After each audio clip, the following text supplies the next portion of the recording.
Hello and welcome to the Into the Radius 2 first anniversary comparison. In this video I will be comparing the earliest and latest versions of Into the Radius 2, Episode 1, the Tutorial World and Facility 27. Let's start off with the settings options.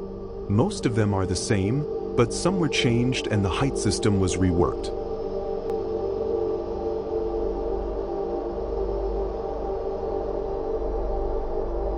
This is the room you first spawn in the tutorial level. The most noticeable difference between the two versions is the lighting. Let's take a look at the player body in 10.2. The hands of the player were slightly larger and the arm and body tracking were a bit off than in 13.7.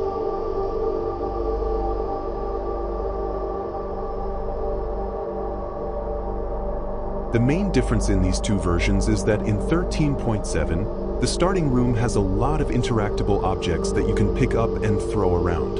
10.2 has none.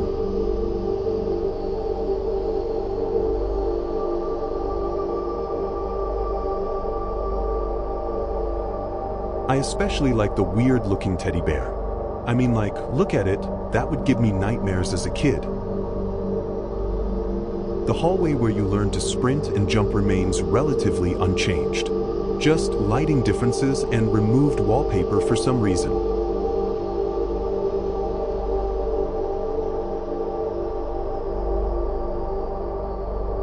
The portal anomalies texture has been slightly changed and is a lot less darker than before.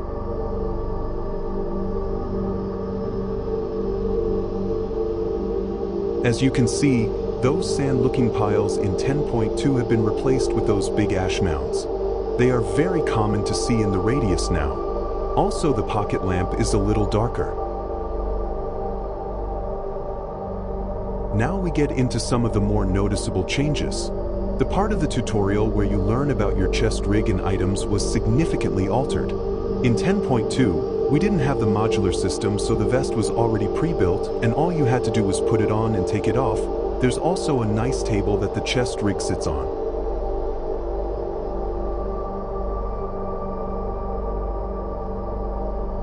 Now in 13.7, that table is gone and the chest rig is just floating in the air. Very spooky. As you can see, a new part of the tutorial was added where you learn how to place and remove different modular attachments on the chest rig. In my opinion, this was a very substantial change, and having the ability to customize your chest rig however you want was game-changing.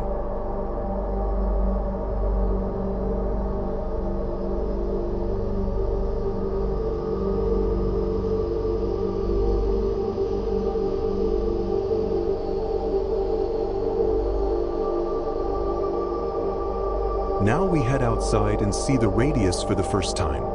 Those fence posts were thickened and the lighting was made to be a little darker and a lot more reddish in color.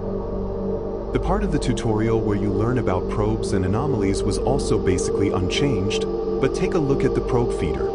The texture for the counter on the probes was changed from just one number to two numbers.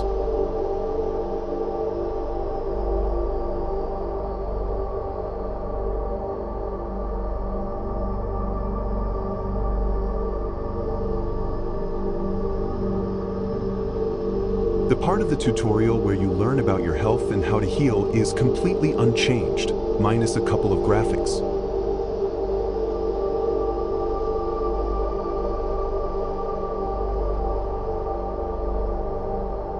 As we head outside, you can see that in 13.7 there was more debris added to the ground, and some foliage was changed. The part of the tutorial where you learn about weapons and ammo is also basically unchanged, but you can see how 10.2 was a lot more buggy as I encountered a bug that would let me rack the slide back even if I wasn't holding it. This was very annoying and it was eventually fixed in a future update.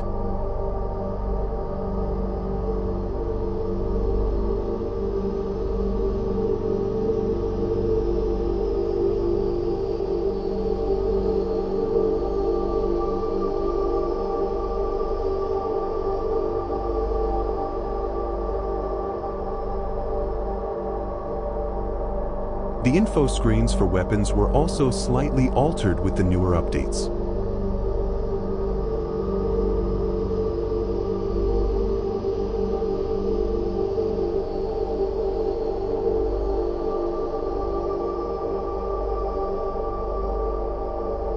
As you can see, there was a pretty funny bug with the Ghost Explorer, or John Radius as the community likes to call him, where your hands would start tweaking out if you tried to touch him. This was eventually fixed.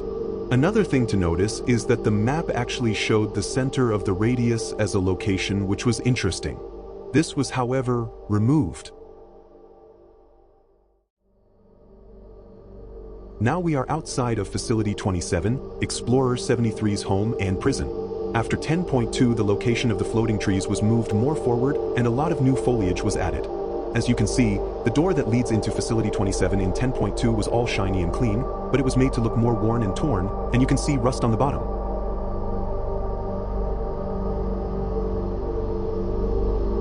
Now we are in the command room. The main difference was that it was made to be a lot more dirty in 13.7. Also, the items you get as your starter kit are also different, as you'll see in a second.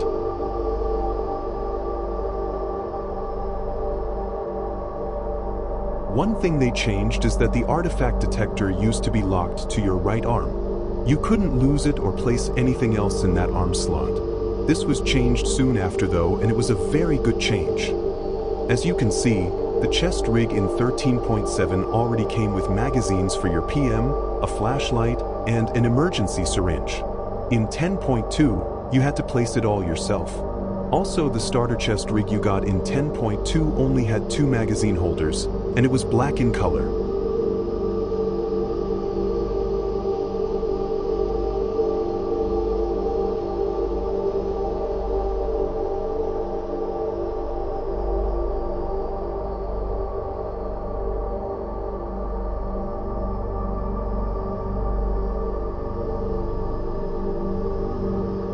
Let's take a look at the mission screen. Its layout and UI has changed, making it more useful and easier to use. Also, the layout of the maps have changed to better reflect how they are actually located in the world with the inclusion of the Pechorsk outskirts, but some of them still don't really line up. One fun fact was that they switched the locations of the accepted and pending mission tabs. This threw me off for a bit, but I got used to it.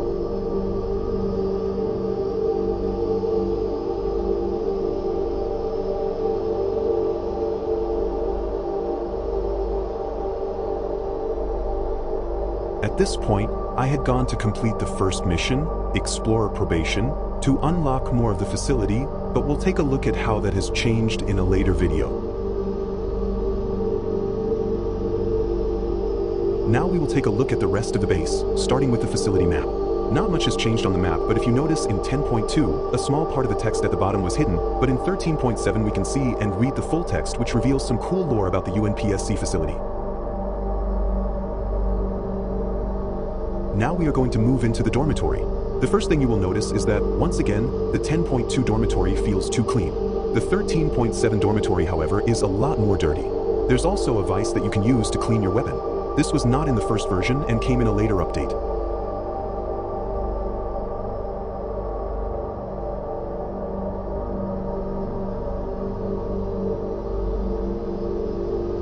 The weight info screen was also changed to better reflect the changes in the weight system.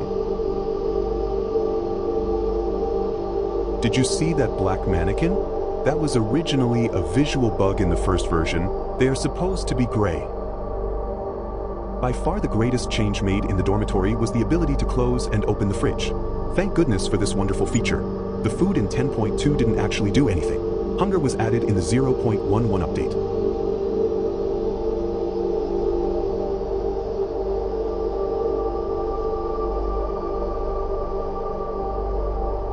In the bedroom area, a lot more random objects like clothes, gloves, and blankets were added to make it feel like people actually lived and slept there. The sleeping UI was also changed. Also, Pecho was added. I love Pecho. Who doesn't love Pecho? If you don't love Pecho, you are my enemy. The back area of the dormitory wasn't really changed, just more random objects. I would quickly like to mention the amount of mugs that were added. There are so many freaking mugs. I just have a whole pile of them on the floor on my main save. Now we are going to take a look at the Armory. Unfortunately, I forgot to get security level 1, so I could never actually go inside, but take my word for it, not much changed. Just more random objects to up the lived-in aesthetic. Originally, the checkers board used to be near the tables outside. An optimal place, but this was soon changed, as we will see in a bit. The second floor area of the main building was slightly changed. Originally, it was just empty, but hey, take a look. There's where the checkers board went. And look at that, they added a backgammon board too. The more the merrier.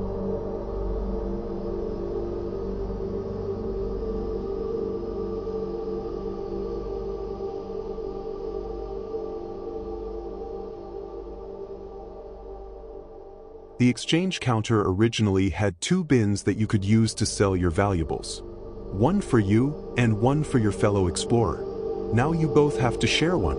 But remember, sharing is caring. In the consumables portion of the supply depot, a rack was removed and all the items were moved accordingly.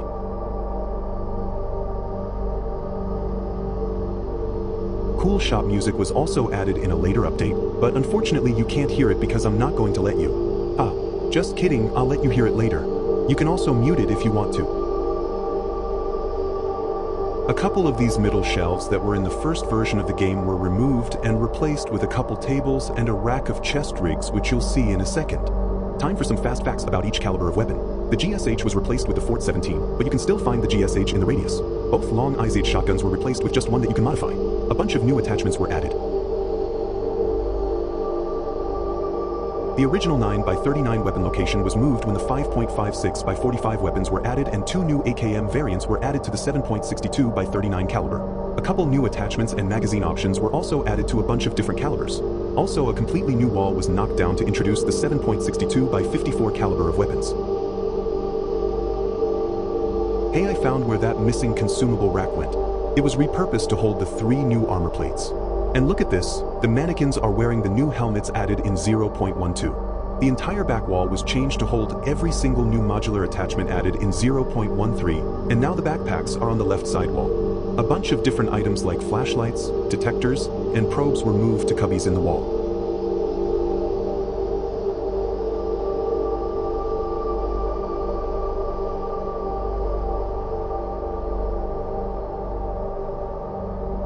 The entrance to the shooting range was for some reason renamed to UNPSC facility. I guess we aren't having a shooting range no more. Just kidding. The shooting range will be coming after the 1.0 release. Time for some exercise. The pull-up bars were changed to better work as a pull-up bar in later updates. And you can actually use the taller pull-up bars in 13.7. These used to be so buggy it was actually hilarious. Well, ladies and gentlemen, that was it. I hope you enjoyed this comparison. More will be coming soon, so be on the lookout. Have an awesome day.